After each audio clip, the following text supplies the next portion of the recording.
to 6:41 Wednesday, which is appropriate because we are not in fact at 601 Ponce tonight. We are at, I don't remember the number, Old Norcross Road. We are the guests this evening of New Hope Christian Church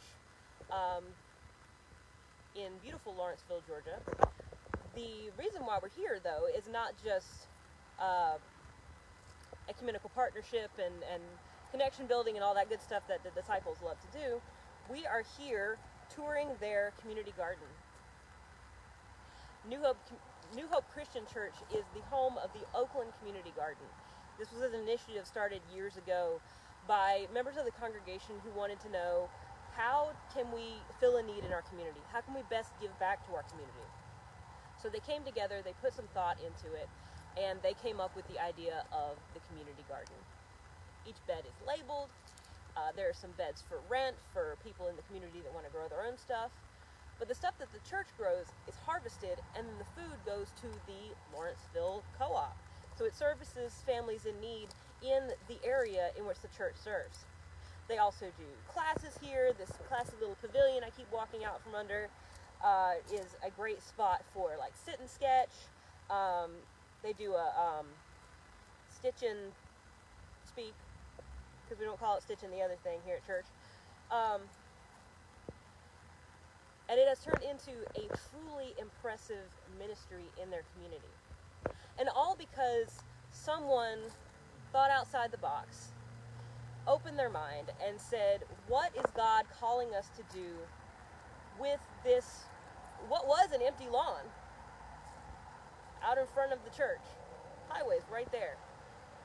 We have so much land. What do we want to do with it? We have so many gifts. What do we want to do with them?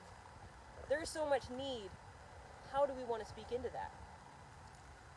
So by combining their gifts and the talents that God gave them, they were able to come up with something as beautiful as this. I'm going to let you see the bees for a minute.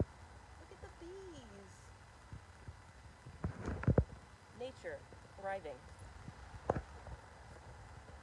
But then again, I do know that this is First Christian Church of Decatur that I'm primarily speaking to, and I know that we are not unfamiliar with this kind of service to our community.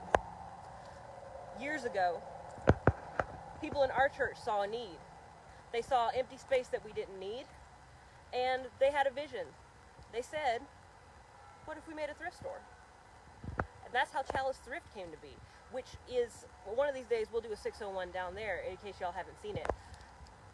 Chalice Thrift continues to be a cornerstone of Nelson Ferry, servicing not only people in need of clothes or shoes or things like that, but also donating the things they can't use to other partner organizations, donating all of the funds that they raise to community organizations.